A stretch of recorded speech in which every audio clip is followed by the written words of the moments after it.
What is up, everybody? Purple and Gold podcast for Friday, February 27th. LSU's baseball team plays a four-game weekend series. They will play Dartmouth tonight, Northeastern tomorrow, Northeastern on Sunday, and Dartmouth on Sunday and Northeastern on Monday. We will talk about some things I want to see from LSU's baseball team this weekend. We'll give you a series prediction, and we'll talk a little bit about the college baseball slate as a whole. I want to congratulate the LSU Lady Tigers on a big 89-73 win last night against Tennessee. Senior night for Flau'jae Johnson, Izzy Besselman, and Amira Joyner. Flau'jae has meant a lot to LSU and LSU's brand. Michaela Williams had a big game. Full Wiley had a big game. Flau'jae chipped in. She had 10 points. It was a great moment late in the game to see Izzy Besselman get in the game. She's been battling a heart condition since 2024. She's not really able to play. She just got on the court for a few seconds, stood there, and then they took her off. But she got a rousing ovation, as she should have. And the Lady Tigers lock up a double bye in the SEC tournament. They will likely be the 4 seed. They play Mississippi State on Sunday to close out the regular season. LSU's probably on the 2 line right now in the NCAA tournament bracketology. If they can beat Mississippi State and maybe win one game in the SEC tournament, I think they'll stay there. I also wanted to touch on Garrett Nussmeier is at the NFL Scouting Combine, and he revealed today that he was actually injured on day 2 of fall camp. And he talked about how he really couldn't throw the ball, stabbing pain in his abdomen every time he threw, could not really use his torso. It took a long time, through no fault of LSU or their trainers or doctors. It just took a long time to figure out exactly what it was. It wasn't until right before the Senior Bowl last month that he was really right. And I think LSU's fan base as a whole probably owes Garrett Nussmeier a little bit of an apology. I think Garrett Nussmeier was in the crosshairs of what a season that had so much promise that turned out so poorly. But when you look back on it now and you look at the Clemson game and you look at the Louisiana Tech game and you look at some of those early games and you see how many screens and short passes and the kind of offense that LSU was running. And at the time, I and many others were relating that to the fact that LSU had what we thought was this bad offensive line. And so we thought, well, they're just trying to get the ball out quick. They're trying to make up for having a bad offensive line by just getting the ball to their playmakers. And they did have a bad offensive line, but it turned out that that's probably not the whole truth. It turned out that LSU's offense was likely severely hamstrung by the fact that Garrett Nussmeier just couldn't throw the ball. And you think about the first play of the Louisiana Tech game where Barry Brown is behind the defense and he floats it out there for an interception.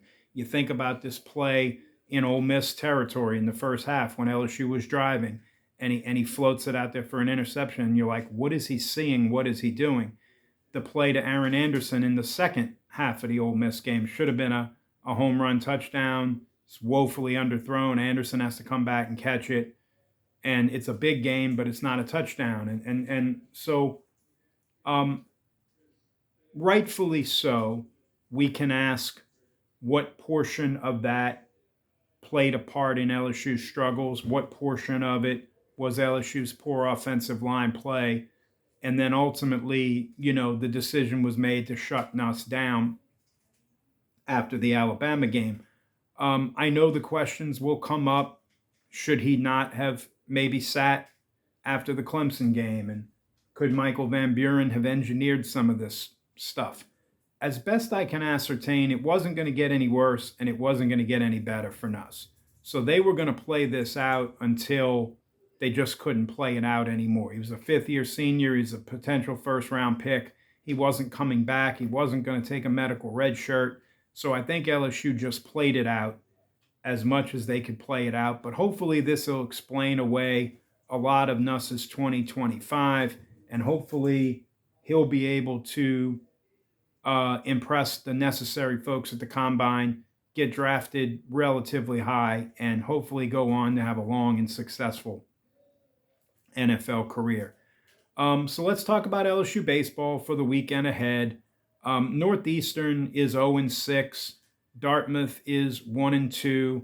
Neither team has pitched very well. Northeastern has pitched horrendously through 6 games. This was a team that was 48-9 last year.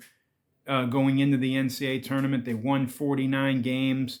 They, had a 23-game winning streak, I think, in the regular season, but they lost 90% of their innings pitched from last year, and it has just been a struggle for them. Minnesota ruled them twice, I think. Iowa put a bunch of runs on them. They just have really struggled. Grand Canyon put some runs on them. And so I don't think either one of these teams this weekend, Dartmouth only played one weekend. The Ivy League started a week after everyone else. I don't think either one of these teams this weekend necessarily presents a physical challenge to LSU. Northeastern has a conference player of the year. Dartmouth runs. Northeastern runs a little bit. I'm not saying they don't have good ball players and that they can't make things happen. They certainly can. It's baseball. But you're going to see a lot of right-handed pitching. You're going to see a bunch of guys with high ERAs. You're not going to see tremendous stuff. So I think it's imperative that LSU get back to playing their game after what happened on Tuesday night. Play clean baseball. Don't make a bunch of errors. Don't give these teams any room. And I really think this weekend for me is about LSU's starters, Kason Evans, Cooper Moore, and William Schmidt. I would really like to see Kason Evans carve up Dartmouth tonight. You'd like to see him go 6 or so innings, maybe into the 7th. You'd like to see them all get up over 90 pitches, maybe get near 100 pitches. And you would like to see this look like what it's going to need to look like in 2 weeks when they take this show onto the road against Vanderbilt and start SEC play. That is the most important thing for the weekend for me. I think LSU is going to hit. I think LSU is going to score runs. Do I think LSU is going to win all 4 games? Probably. Do I think there's going to be at least 1 or 2 run rules in there? Probably. I want to see LSU's starters on Friday, Saturday, Sunday do what we need them to do if LSU is going to be successful in SEC play. You would also like to see some of LSU's struggling relievers get back on the mound, and I think you will. It's 4 games in 4 days. That would be a guy like Cooper Williams. That would be a guy like Zach Cowan. Can they have some outings that would give you some encouragement that this early season struggle was just a blip on the radar and that it's not going to be indicative of a season-long development?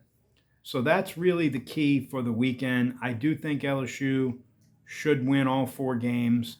I do think LSU has tremendous advantages over all of these teams, not to mention the fact that both Dartmouth and Northeastern are also going to play Grambling. And look, that's going to be opportunities for them to get wins.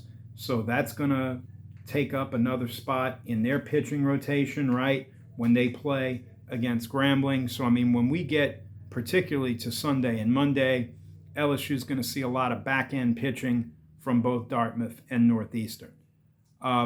We will not have a podcast tomorrow. Yours truly is getting married.